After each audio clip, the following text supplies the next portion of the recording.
Hello Oilers fans, Austin here with a news update. It is day one of training camp and I uploaded a video earlier today. It was pre-recorded before a bunch of news came out, including the signing of Mike Hoffman to a pro tryout. So if you haven't seen that video where I go over what I think are the 4 biggest question marks heading into the season for Edmonton, please check out that video and then come back to this one, as this is a updated video on that plus a little news update. If you enjoyed today's news update, please make sure you hit that like button. And if you want to see more, make sure you're subscribed to the channel. That support goes a long way in allowing me to continue to make content for everyone. And let's get going here. So as I mentioned, the Edmonton Oilers announced this morning that they have they signed Mike Hoffman to a pro tryout with the team.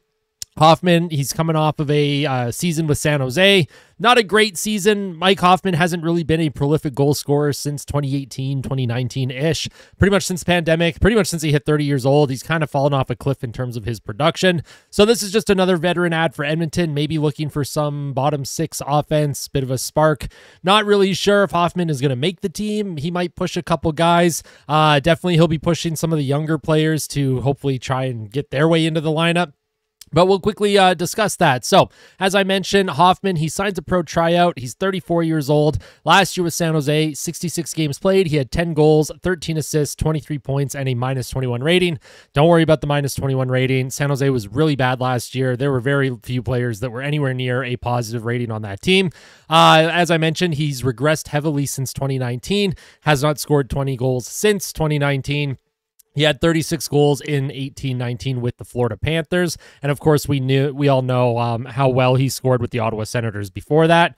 So with Mike Hoffman, I think it's an interesting pro tryout. Obviously, this is a low risk, medium reward type player. If Hoffman comes in and he's really rejuvenated and he thinks he can contribute and maybe he gets inserted into that bottom 6 for some more offense, I'm not against that. I have nothing wrong with that. Nothing wrong with having more offensively gifted players in your lineup to score goals and help your team win.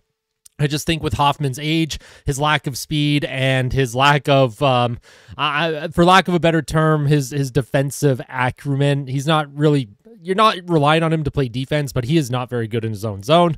Definitely a floater, perimeter player, volume shooter. We'll see how it turns out. So wishing Hoffman the best in terms of his pro tryout. We'll see how it goes.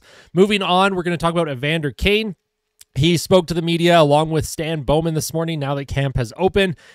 He has confirmed that he will have surgery within the next little bit here, and he will miss significant time with that surgery. He said he knew something was wrong in December, January. He was initially injured, he believes, in October, but December, January is when it really was affecting him. And it really, that kind of makes sense too, because Evander Kane last season, he started off really hot, and then as the season progressed, his effectiveness on the ice was very, very little. Like, he just was not effective in terms of how we're usually used to seeing him. Still incredibly physical. The fact that he was dealing with what he is dealing with, which is that sports hernia, he has a lot of issues going on with the core that he needs surgery on. The fact he was as physical as he was, that's a testament to Evander Kane's toughness. I will never, ever question how tough Evander Kane is. One of the toughest players in the league. So when I talk about Evander Kane negatively about his play, that's just about his play on the ice. I would never question his toughness or his dedication to this team. So hopefully Evander Kane, hopefully the surgery goes well. Bowman likely won't use LTIR. I know Stan Bowman has stated in the past that he wants to accrue that space over time. So Kane, he won't be playing. He'll be on the injured reserve as the season progresses. That salary cap will accrue, trade deadline salary cap will accrue, and then who knows, if Evander Kane still can't go by the trade deadline, maybe you LTIR him then, and then instead of having $5 million in cap space at the deadline, you would have like $9 million. So we'll see how that all plays out. We'll see if the Oilers tweak with the salary cap circumvention, and then we'll see if the NHL decides to lay the hammer down on this team, because everyone else seems to be able to salary cap circumvent, and then if the Oilers do it, I won't be surprised if the league punishes Edmonton for doing it now, because, hey, that's just how it is. So moving on from the Evander Kane situation, I hope Evander Kane's surgery goes well, and I wish him all the best. Zack Kassian, he was hired as a pro scout for the Edmonton Oilers. He is based out in Ontario now. That was reported this morning. So Zack Kassian, now that he's retired as a player, he has been hired as a pro scout. He's back with the organization. And this happens with a lot of players. They retire and then they become pro scouts, and then they eventually work their way up in hockey ops. Zack Kassian has always come across as a pretty smart individual, really well spoken. He understands the game well. His player type doesn't define his ability to, I think, evaluate talent. So hopefully for Zack Kassian and the Edmonton Oilers, that's a good fit. Hopefully he moves up as well in the organization in the future. Excited to see, the types of players that he might be scouting and want to play in Edmonton. So good for Zack Kassian, happy for him.